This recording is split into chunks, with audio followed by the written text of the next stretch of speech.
اعوذ باللہ من الشیطان الرجیم، بسم اللہ الرحمن الرحیم۔ تو آج ہم مزید 5 افعال قرآن پڑھیں گے۔ میں پہلا ہے نکاح، یعنی کہ نکحن نکاح، نکاح کرنا۔ قرآن پاک کی سورۃ نساء کی آیت 25 میں آیا ایان کہ المحصنات المؤمنات، کہ وہ نکاح کرے آزاد عورتوں سے جو مومنہ ہوں۔ نکاسا یعنی کسو نقصن نکوسن، بھاگ جانا، پلٹ جانا۔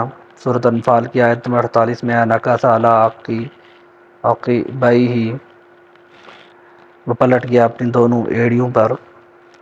حبط یحبط حبط حبوط، گر پڑنا، اترنا۔ لما یحبط من خشیت اللہ، البتہ وہ ہیں جو گر پڑتے ہیں خوف سے اللہ۔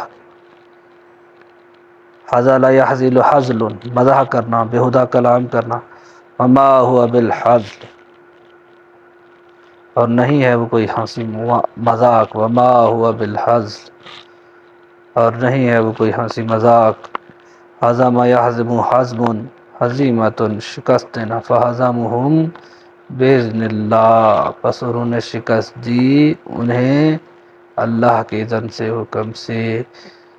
صدق اللہ العظیم۔